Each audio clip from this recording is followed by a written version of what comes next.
नमस्कार दोस्तों, मेरा नाम है हैरी और आप देख रहे हैं डार्क स्टोरीज एक्सप्लेन्ड, जहां आपको मिलती हैं ऐसी रहस्य भरी कहानियां जो सिर्फ डराती नहीं बल्कि सोचने पर मजबूर कर देती हैं। तो चलिए शुरू करते हैं आज की कहानी। आज की कहानी शुरू करने से पहले मैं आपको एक ज़रूरी बात बता दूं।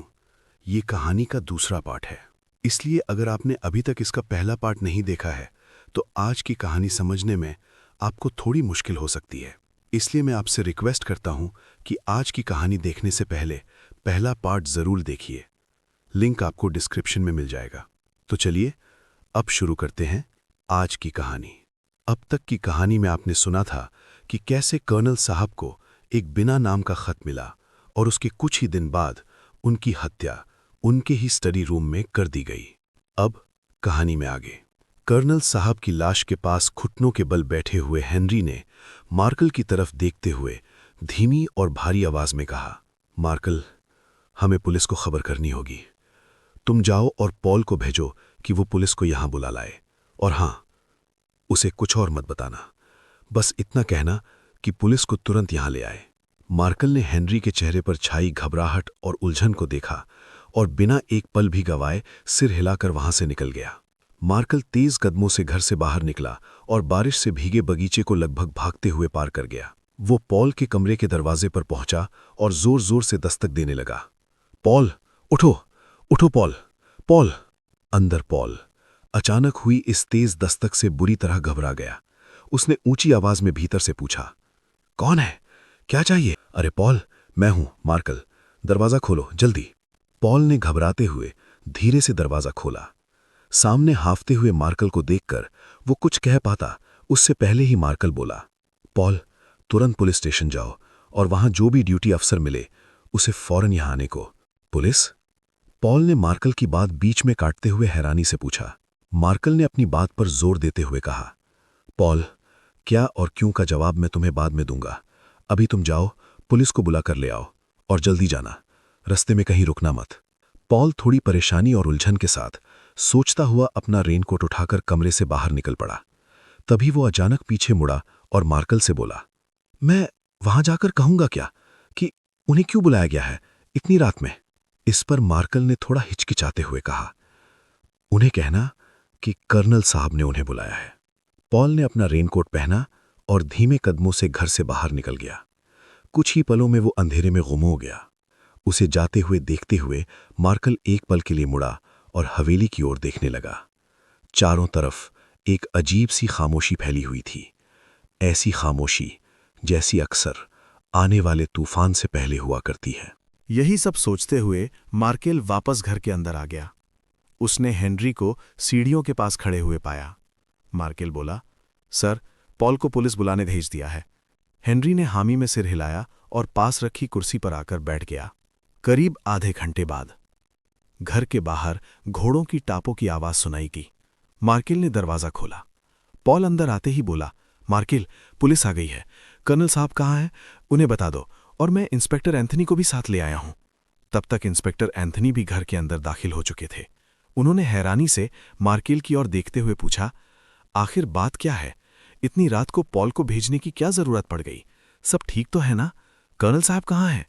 मार्केल ने इंस्पेक्टर से कहा, सर, आप मेरे पीछे आइए। वो इंस्पेक्टर को सीधे स्टडी रूम में ले गया। जैसे ही मार्केल ने दरवाजा खोला, इंस्पेक्टर की नज़र कर्नल साहब की लाश पर जा पड़ी। ये दृश्य देखते ही इंस्पेक्टर के मुंह से निकल पड़ा, हे भगवान, ये कैसे हुआ?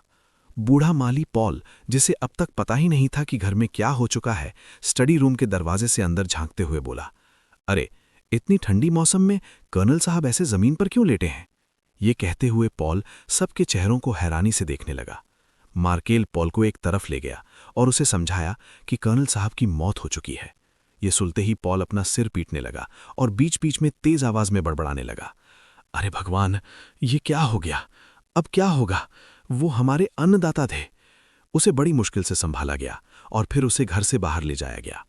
लाश के पास खड़े इंस्पेक्टर ने ठंडी सांस भरते हुए कहा, इतने महान व्यक्ति का अंत इस तरह होगा, ये मैंने कभी नहीं सोचा था। तभी दूर चर्च से रात के 2 बजे की घंटी की आवाज गूंज उठी। इंस्पेक्टर ने कमरे का जायजा लेते हुए पूछा, क्या इस कमरे की किसी चीज को किसी ने छुआ है? सेक्रेटरी ने जवाब दिया। जी नहीं सर, किसी चीज को नहीं छुआ गया है। इंस्पेक्टर ने सेक्रेटरी की ओर देखते हुए पूछा, तुम कर्नल साहब के सेक्रेटरी हो? नाम? हेनरी, मैंने सही कहा ना? जी सर, मेरा नाम हेनरी रोजर है, उसने कहा। जी सर, गया।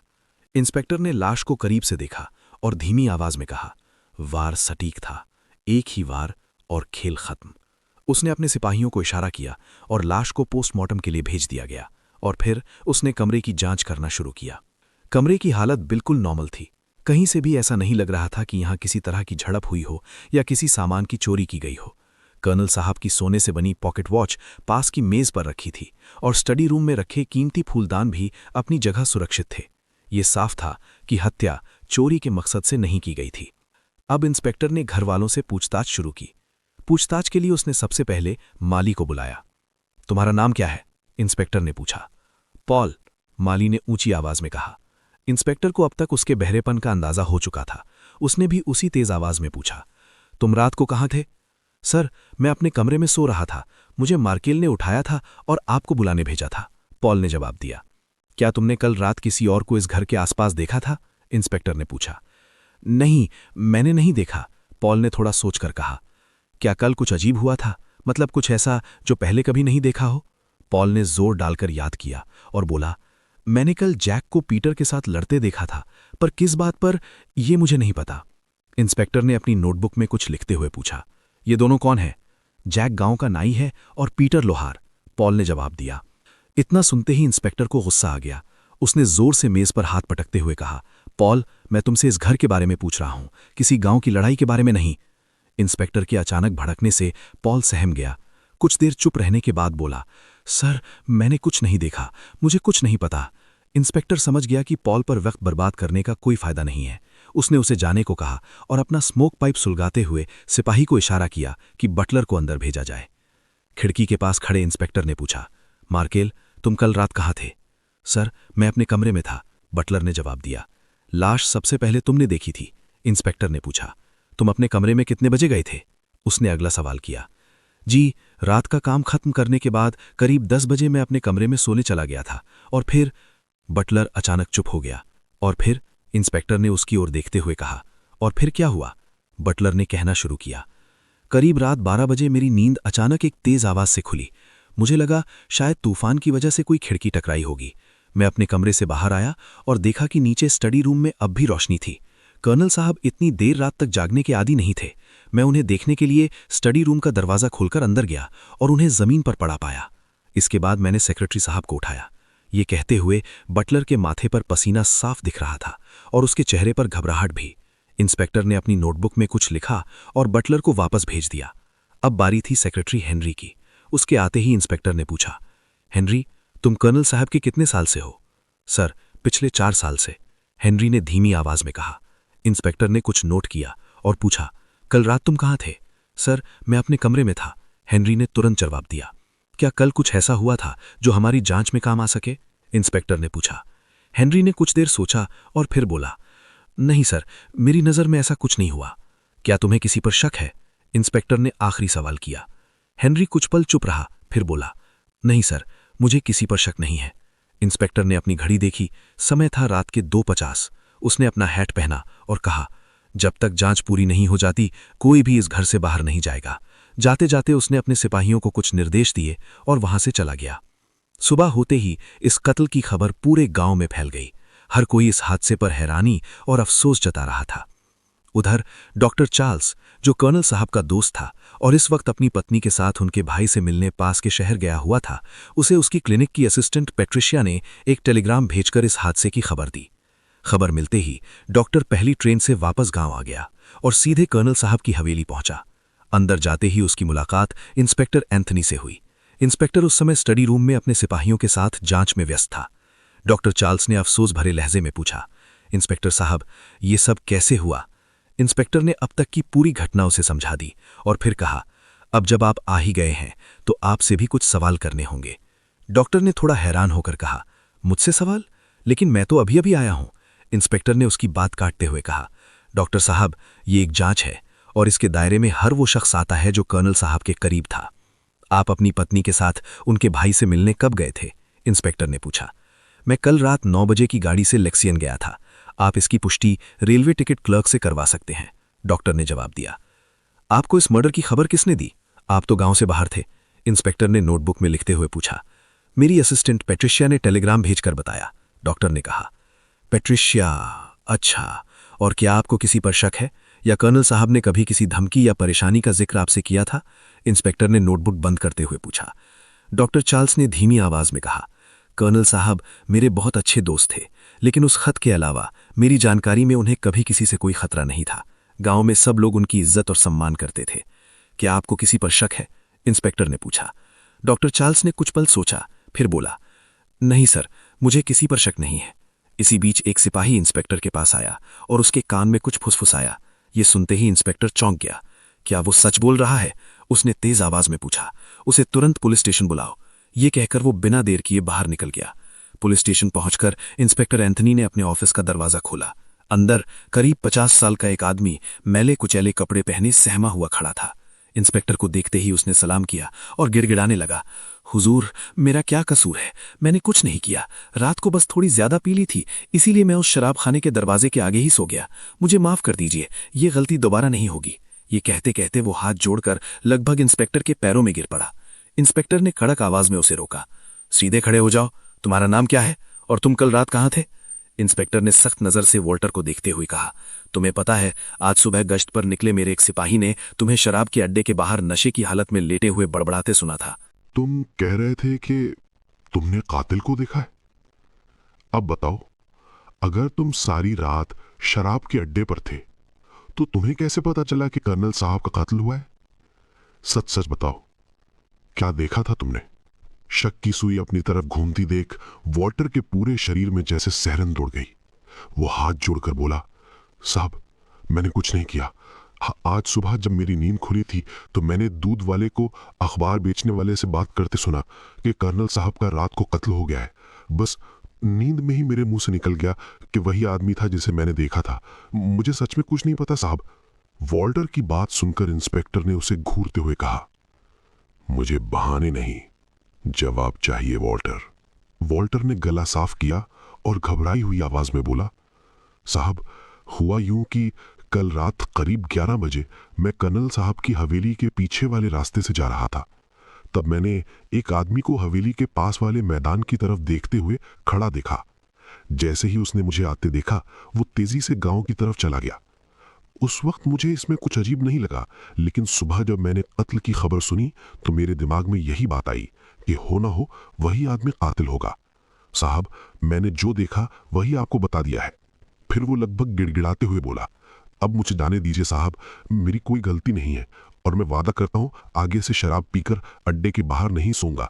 मुझे माफ कर दीजिए। अब तक दोपहर हो चुकी थी। इंस्पेक्टर ने अपने सीनियर कांस्टेबल को बुलाया और जिस जगह वॉल्टर ने उस संदिग्ध आदमी को देखने की बात कही थी वहां के आसपास तलाशी लेने के लिए भेज दिया। खुद वो सरकारी डॉक्टर से पोस्टमार्टम रिपोर्ट के बारे में पता करने निकल पड़ा।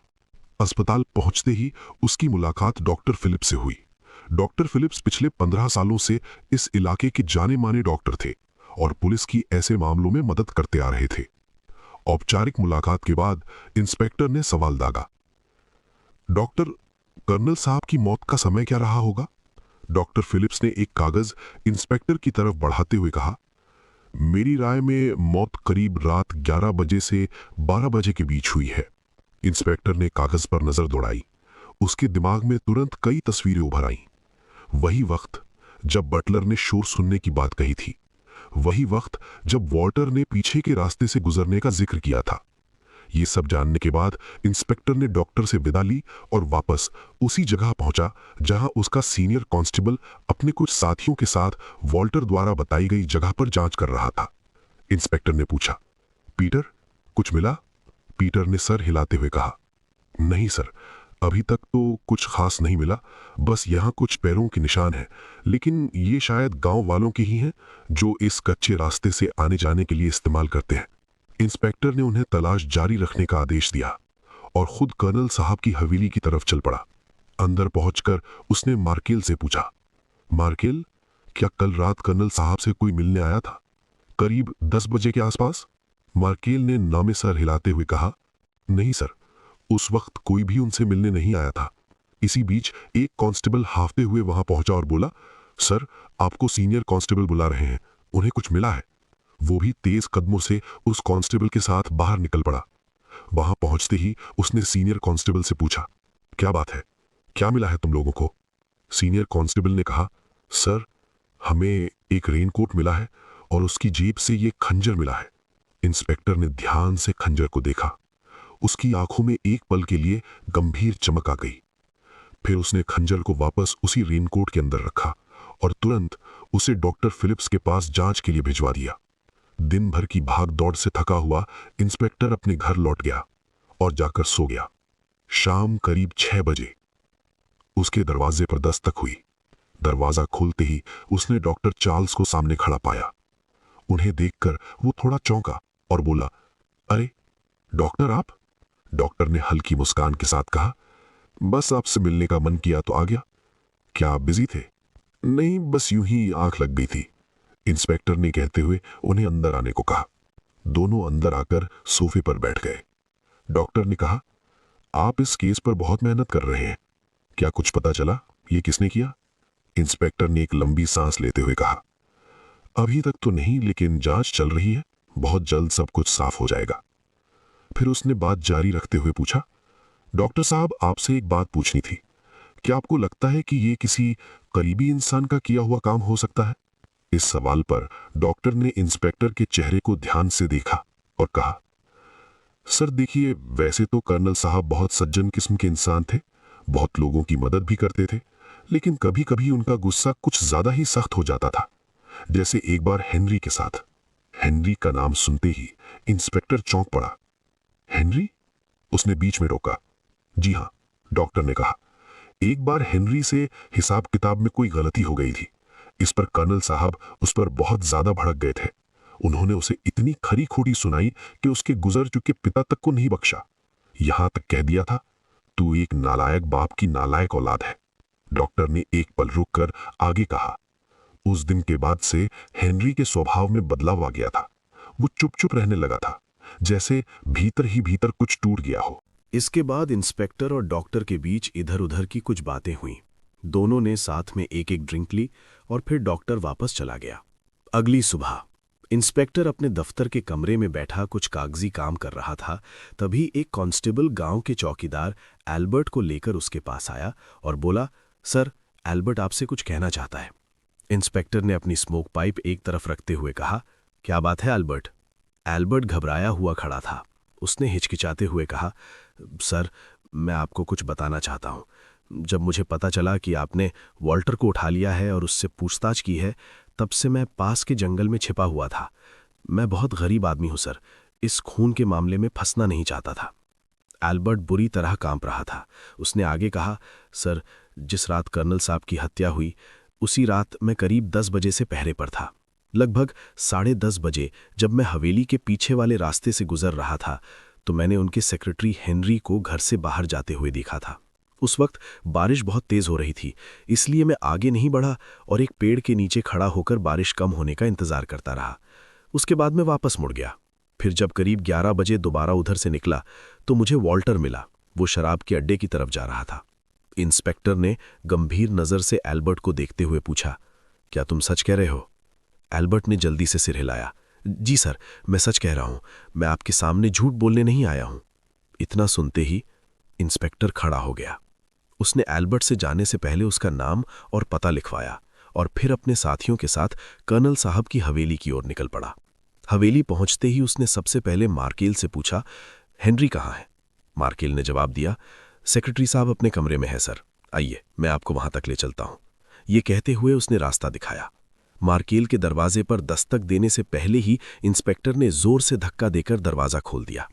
हेनरी अपने कमरे में रखी छोटी सी अलमारी से कुछ सामान निकालकर अपने सूटकेस में भर रहा था। उसे इस तरह करते देख इंस्पेक्टर की आवाज कमरे में गूंज उठी, हेनरी, मुझे तुमसे अभी कुछ सवाल करने हैं। इंस्पेक्टर को यूं अचानक अपने कमरे में देखकर हेनरी कुछ पल के लिए सन्न रह गया। वो हकलाते हुए बोला, सवाल मुझसे?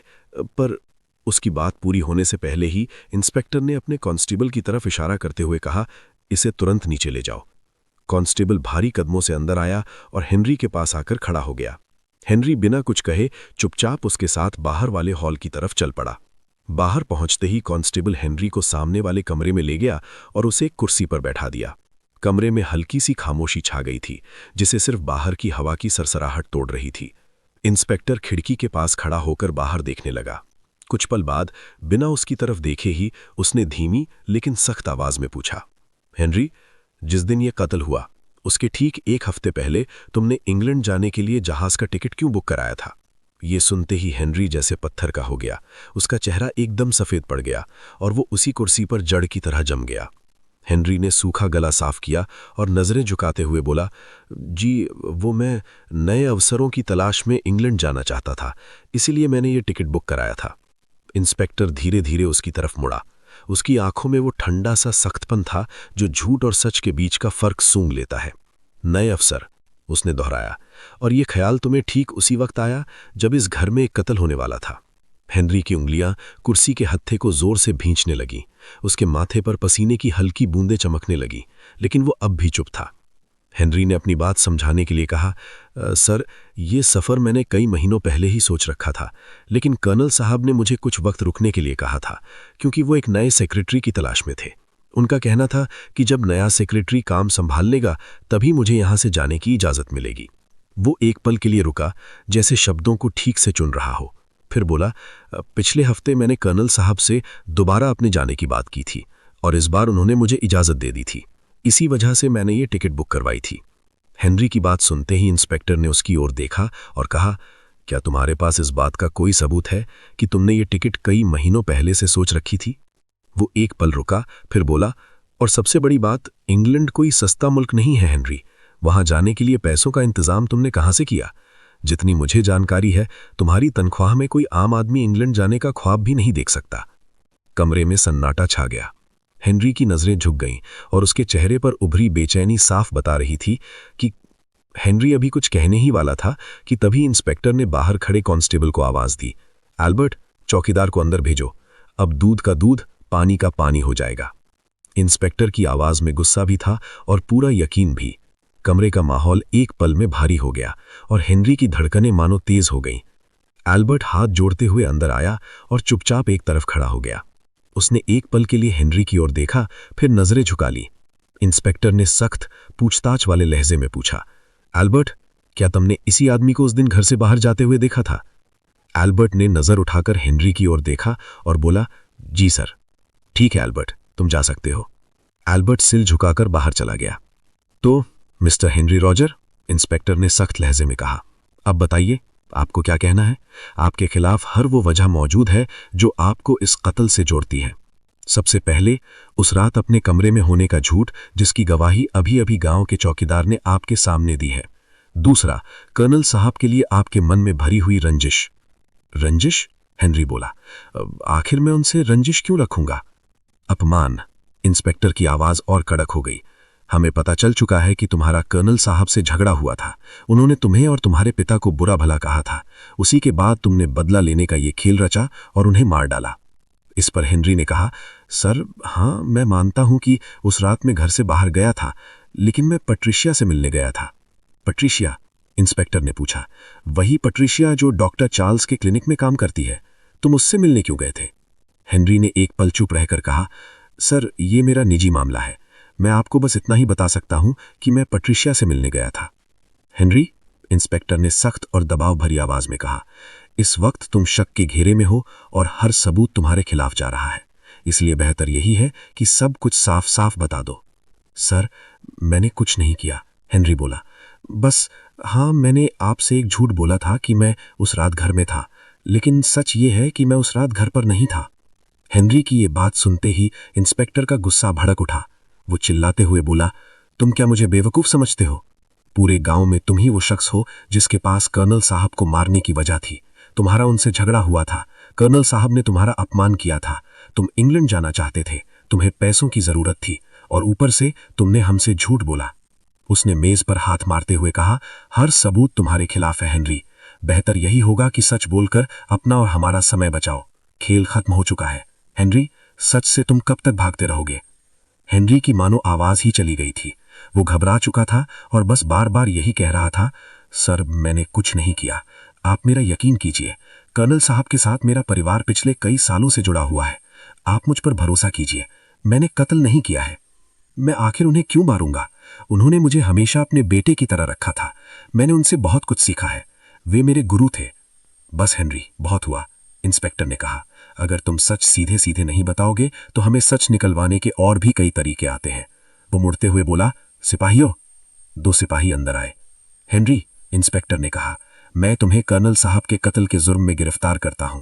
हिरासत में कही गई हर बात तुम्हारे खिलाफ सबूत के तौर पर इस्तेमाल की जा सकती है, इसीलिए बेहतर होगा कि शांति से हमारे साथ चलो। एक सिपाही ने हेनरी के हाथों में हथकड़ी पहनाई और उसे कमरे से बाहर ले जाने लगा। हेनरी बोला, सर मैंने कुछ नहीं किया, मैं कातिल नहीं हूं सर, मेरी बात पर भरोसा कीजिए। ये मंजर देखकर मार्केल रसोई से बाहर आ गया। हेनरी के हाथों में हथकड़ी देखकर वो चौंक गया। हेनरी सर, ये सब क्या हो रहा है? इंस्पेक्टर ने बेरुखी से कहा, हेनरी ही कर्नल साहब का कातिल है। मार्केल बोला, सर ये नहीं हो सकता, कर्नल साहब का खून हेनरी साहब नहीं कर सकते, आपसे कोई गलती हो रही है। इंस्पेक्टर झुंझलाकर सख्त लहजे में बोला, मार्केल, मुझे पता है कौन क्या कर सकता है और क्या नहीं, ये पुलिस की जांच है और इसमें दखल मत दो। कमरे में सन्नाटा छा गया। हेनरी को बाहर ले जाया जा रहा था। तो यहीं पर कहानी एक ऐसे मोड़ पर आकर रुक जाती है जहां हर जवाब एक नया सवाल बन जाता है। हेनरी को गिरफ्तार कर लिया गया है, सबूत उसके खिलाफ खड़े हैं, लेकिन क्या सच वाकई उतना ही सीधा है जितना दिख रहा है, या फिर वो किसी और के बिछाए जाल में फंस गया है? और अगर वो बेगुनाह है तो वो अपनी बेगुनाही साबित कैसे करेगा? कौन है असली कातिल और सच कब सामने आएगा? इन सारे सवालों के जवाब मिलेंगे कहानी के अगले हिस्से में। अगर आपको ये कहानी पसंद आई हो तो वीडियो को लाइक करें, इसे अपने दोस्तों के साथ शेयर करें और ऐसी ही रहस्यमयी कहानियों के लिए हमारे चैनल डार्क स्टोरीज एक्सप्लेन्ड को सब्सक्राइब करना मत भूलिए, क्योंकि यहाँ हर कहानी के पीछे एक और भी गहरी कहानी छुपी होती है।